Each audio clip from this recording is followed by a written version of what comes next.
Hi friends, welcome to Big Bash Chit Chat. This is Rekha Srinivas. Nomination హేట్స్తో ఇల్లంతా ఊగిపోతుంది. అదేవిధంగా కొత్త వాళ్ళు ఏ విధంగా రిసీవ్ చేసుకుంటున్నారో, పాత వాళ్ళు ఏ విధంగా బిహేవ్ చేస్తున్నారో, వాళ్ళతో వీళ్ళు ఎలా బిహేవ్ చేస్తున్నారో అన్నది డిఫరెన్స్ బాగా తెలిసిపోతుంది. ఇల్లు కాలు ఒకడే ఎడుతుంటే చుట్టకు నిప్పు అడిగాడంట. అలాగా వీళ్ళు నెల రోజుల నుంచి ఫుడ్ కోసం తిప్పలు పడి వీళ్ళకి ఫుడ్ దొరకగానే ఎలా దాచుకోవాలి అని వీళ్ళు చూస్తుంటే, అదిగో మేము కొత్త వాళ్ళు వచ్చాము, మాకేమీ చెప్పట్లేదు, మాకేమీ ఫుడ్ ఇవ్వట్లేదు, ఈ రకంగా బిహేవ్ చేస్తున్నారని వీళ్ళు. వాళ్ళదో బాధ అయితే వీళ్ళదో బాధ. ఆ రకంగా ఉంది హౌస్ మధ్యాహ్నం వరకు. తర్వాత చూస్తే నామినేషన్ హీట్ అండి. ఈ ఫుడ్ దగ్గరికి వచ్చేసరికి గంగవ్వకు కూడా బాధ వచ్చేసింది. ఇలాగా మనకేమీ పెట్టట్లేదు, అన్నీ వాళ్ళే దాచేసుకుంటున్నారన్న ఫీలింగ్ లోపల గంగవ్వకు కూడా ఉండిపోయింది. ఈ విధంగా హౌస్ ఉండేసరికి మొత్తానికి వచ్చిందండి. ఇంకా కొంచెం ఈ డిఫరెన్స్ మాట్లాడుకోవాలనుకుంటే, యష్మి గౌడ, ప్రేరణ, పృథ్వీ ఉన్నది కదా, అడ్డంకాయ బుడ్డంకాయలాగా మన విష్ణుప్రియ, వీళ్ళందరూ ఒక బాత్రూంలో దూరి మాట్లాడుకోవటాలు, రూమ్లో దూరి మాట్లాడుకోవటాలు అలాగే ఎక్కువగా జరుగుతున్నాయి. వీళ్ళలో బాగా మింగల్ అయిపోయి ఉంటే బాగుండు అనిపించింది. వీళ్ళలో కూడా కొత్తగా వచ్చిన వాళ్ళలో కూడా కొంతమంది బిల్డప్ రాజాలు ఎక్కువగానే ఉన్నారనుకోండి. కాకపోతే వాళ్ళు ఎలాగైనా ఉండనివ్వండి, వీళ్ళు ఆల్రెడీ ఎక్స్పీరియన్స్తో మీరు మాతో స్టార్టింగ్ వీక్లో మాతో సరిగా లేరు, మాతో కలవలేదు, ఎక్కువగా ఎవరితోనూ కలవట్లేదు అన్న పాయింట్ మీద వీళ్ళు నామినేషన్స్ చేసుకున్నారు కదా. ఆ విధంగా నామినేషన్స్ రాకుండా ముందుగానే వీళ్ళతో కలిసిపోయి ఉంటే బాగుండేది. ఆ పాయింట్ రాకపోయేది. కాకపోతే ఈ పాయింట్ కాకపోయినా ఇంకో పాయింట్ మీద అయినా వచ్చే తీరును, కాకపోతే ఒక సైడ్ బాగుండేది. ఆల్రెడీ అనుభవంలో ఉన్నారు కాబట్టి, జస్ట్ ఒక నెల అయ్యింది కాబట్టి ముందు అంచనాతో బాగా కలిసిపోయి ఉంటే బాగుండేది అనుకున్నాను. ఇందులో కూడా వాళ్ళుగా వచ్చి మాట్లాడితే మేము మహారాజులో మేము పై నుంచి దిగొచ్చామన్నట్టు బిల్డప్ ఇచ్చిన వాళ్ళు కూడా ఉన్నారు. అది నేను ప్రీవియస్ వీడియోలోనూ చెప్పాను, ఈరోజు లైవ్లో కూడా చూసాము. ఆ రకంగా అయిపోయింది. ఓకే, అక్కడికక్కడ మధ్యాహ్నం వరకు జరిగింది. మధ్యాహ్నం నుంచి నామినేషన్ హీట్స్ అండి సూపర్గా అనిపించింది. ఫస్ట్ కొత్త వాళ్ళు వచ్చి పాత వాళ్ళని నామినేషన్ చేయాలన్న కాన్సెప్ట్ చాలా బాగుంది. అది కామన్గా ఉండేదే, కామన్ పాయింటే. కాకపోతే తర్వాత మళ్ళీ పాత వాళ్ళని నామినేషన్ చేస్తారా ఏంటి అని వీళ్ళు కన్ఫ్యూజన్లో పడ్డారు. అయినా కానీ మన పని మనం చేద్దాం, తర్వాత చూడొచ్చు, ఎలాంటి ట్విస్ట్ అయినా ఇవ్వచ్చు, దానికి మనం రెడీగా ఉండాలి అనుకుని వాళ్ళు పాయింట్స్ ముందు పెట్టారండి. ఎక్కువ నామినేషన్స్ యష్మి గౌడకి పడింది. మనం అనుకున్నాం కదా, దీనిది చాలా వరకు నెగిటివ్గానే పోర్ట్రేట్ అవుతుంది బయటికి. అవసరం ఉండడం కూడా అలాగే ఉంది. శోభా ప్లేస్ ఇది తీసుకునేలాగా ఉన్నది. ఒక పక్కన ఈ సీజన్లో చూడాలంటే సోనియా ప్లేస్ ఇది తీసుకునేలాగా ఉన్నది. అంటే శోభ అన్న, సోనియా అన్న, యష్మి అన్న నెగిటివ్లోనే ఉన్నారు. నెగిటివ్ కేటగిరీలోనే ఉండటం వలన అందరికీ వాళ్ళే గుర్తు వస్తున్నారు అనమాట. వెళ్ళిపోయిన వాళ్ళని కూడా గుర్తు చేసుకోవడం, అది నెగిటివ్గా ఉండటం వల్లనే పాసిబుల్ అయ్యింది. పాజిటివ్గా ఉండుంటే ఇంత అలా గుర్తు చేసుకోలేకపోయే వాళ్ళం. నెగిటివ్గా ఉండటం వల్లనే సోనియాని కానీ శోభాని కానీ ఈ యష్మి గౌడ రూపంలో చూస్తున్నాం అనమాట. కానీ దిమ్మ తిరిగిపోయిందండి యష్మికంటూ. అంటే ఒక పక్కన మణికంఠని టార్గెట్ చేస్తున్నావని, ఒక పక్కన నువ్వు చాలా నెగిటివ్గా ఉన్నావని, చాలా ఎక్కువగా ఎదుటి వాళ్ళని రెచ్చగొడుతున్నావని, గ్రూపిజం అని, అబ్బా ఒక్క పాయింట్ కదండి, అన్ని పాయింట్లలో తను నామినేషన్ చేశారు. తన పేరుకి కవర్ చేసుకున్నా కానీ లోపల కుత లాడిపోతుంది అమ్మాయి. చాలా కూల్గా ప్రయత్నించింది తనని తాను ప్రొటెక్ట్ చేసుకోవటానికి. అయినా కానీ తన లోపల ఎంత బాధ ఉందో, బాధ కాదు ఎంత కోపం ఉందో. ఇలాంటి వాడిని ఏంటి వెనకేసుకొస్తున్నారు, ఆడేంటి పాజిటివ్ అయిపోవటం, నేనేంటి నెగిటివ్గా అయిపోవటం, ఎందువల్ల అయ్యింది, ఎలాగయ్యింది, అసలు వీళ్ళు బిగ్ బాస్ వాళ్ళు ఒక గంటే చూపించారు, అది నన్ను నెగిటివ్గా చూపించారు, వాడిని పాజిటివ్గా చూపించారు అని ఒక రకంగా కాదు రకరకాలుగా ఆలోచించి రాత్రంతా నిద్ర ఉండదు, పొద్దున కూడా నిద్ర ఉండదు. ఆ రకంగా ఉంది ఈ అమ్మాయి బిహేవియర్. పాపం నిజంగా ఆ ప్లేస్లో ఎవరున్నా అంతే. కాకపోతే అవన్నీ కేర్ కూడా చేసే రకం కాదండి బాబు ఈ యష్మి. అదే రకంగా పృథ్వీ కూడా ఇవన్నీ వాళ్ళు బయట నుంచి వచ్చే పాయింట్స్ చెప్తుంటే తీసుకోలేకపోయాడు. కానీ తొందరగానే రికవర్ అయ్యాడు. నీకు ఒకళ్ళు నీకు వెనకాలండి పుష్ చేసి సపోర్ట్ చేస్తే కానీ నువ్వు వెళ్ళలేవు ముందుగా అనేసరికి చాలా బాధ అనిపించింది. కానీ యష్మిలాగా పైకి చూపించుకోలేకపోయాడు. ఓకే, 2-3 వేసినా కానీ తనని తను ప్రొటెక్ట్ చేసుకోవటంలో చాలా దిట్ట అనిపించుకున్నాడు. యష్మి కూడా పృథ్వీ కూడా చాలా ప్రొటెక్ట్ చేసుకున్నారు.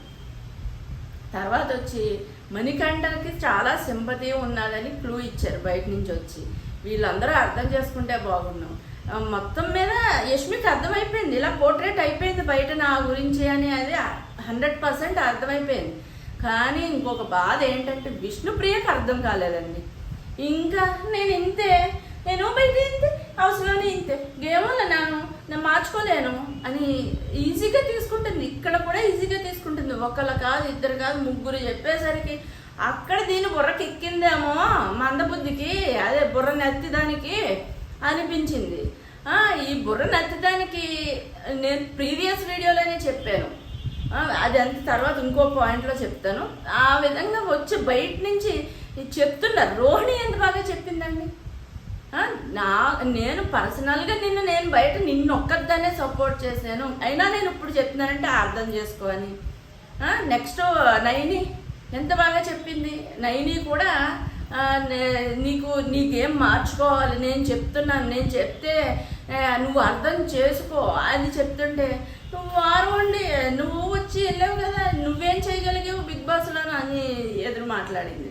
ఎవరి కోసం చెప్తుందన్న పాయింట్ వదిలేసి నన్నే అనేస్తుంది అన్న మాటకి వచ్చేసింది ఈ విష్ణుప్రియ. నెక్స్ట్ గౌతమ్ ఎంత క్లియర్ కట్గా చెప్పాడు.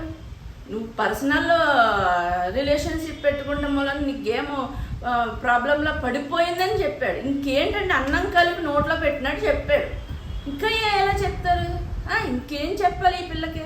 ఇప్పటికైనా మార్చుకుందా ముందుకు వెళ్తుంది, లేదంటే బయట ఉన్నట్టే ఇంట్లో ఉన్నట్టుంటే బయటికి వెళ్ళిపోతుంది. తన ఇష్టం అన్నమాట.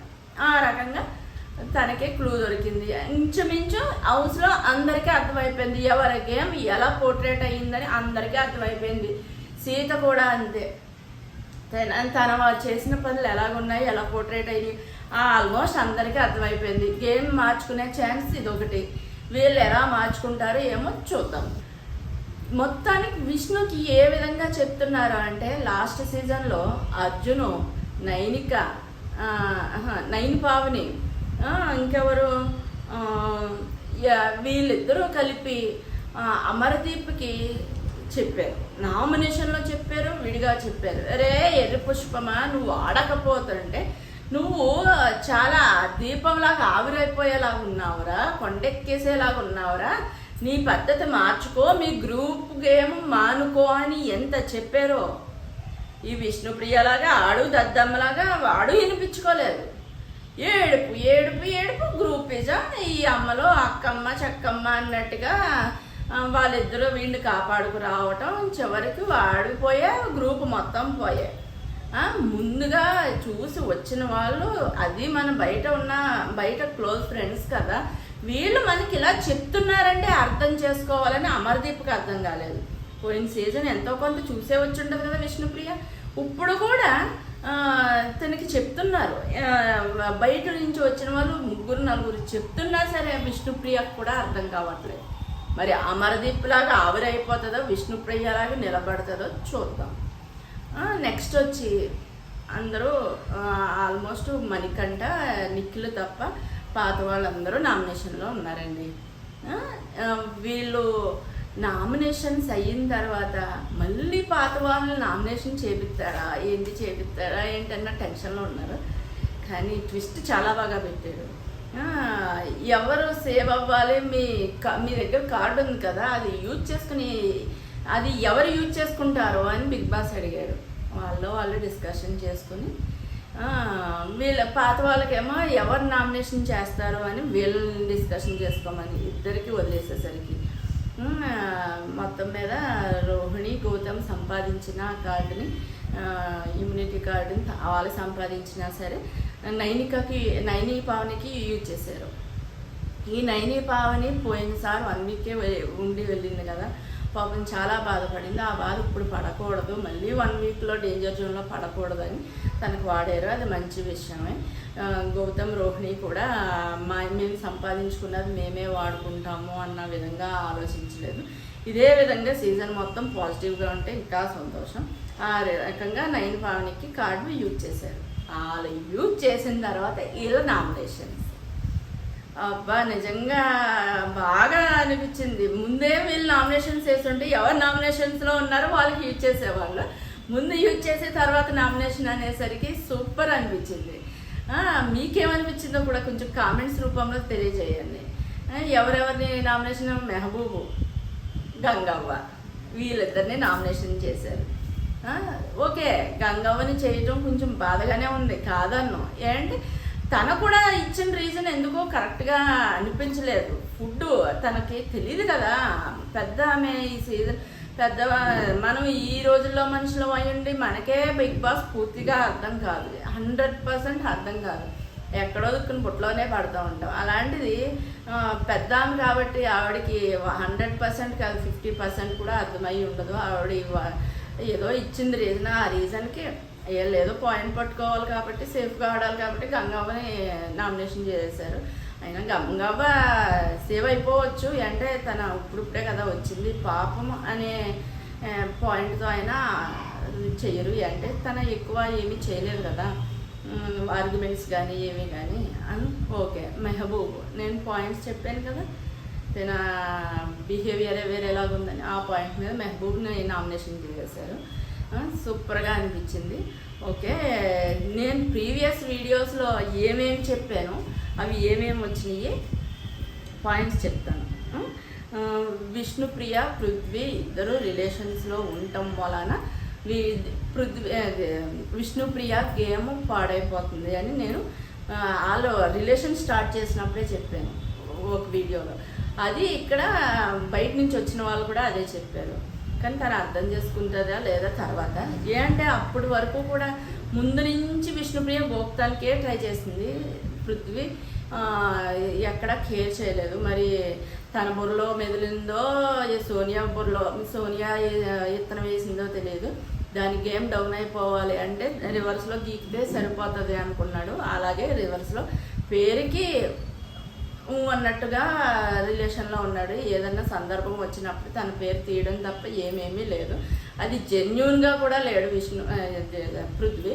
ఆ రకంగా 1 సైడ్ కింద వెళ్తుంది. ఈ మెట్టుబురికి అక్కడ కూడా అర్థం అవ్వలేదు. ఇప్పుడు ఎంతమంది చెప్తున్నా కూడా ప్రస్తుతానికి అర్థం చేసుకోలేదు. తర్వాత ఎవరితో అయినా డిస్కషన్ చేస్తే ఆ తర్వాత విష్ణుప్రియకి అర్థమవుతుందేమో చూడాలి.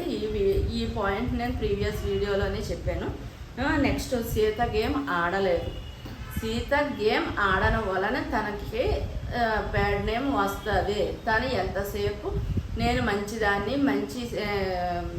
మంచి చీఫ్ని అనుకోవాలనుకుంటుందే తప్ప మంచి కంటెస్టెంట్గా చూపించుకోవాలని అనుకోవట్లేదు. తనకు చాలా దెబ్బ అని చెప్పి నేను ప్రీవియస్ వీడియోలోనే చెప్పాను. ఇప్పుడు బయట నుంచి వచ్చిన వాళ్ళు కూడా అదే చెప్పారు, హౌస్లో వాళ్ళు కూడా అదే ఉన్నది.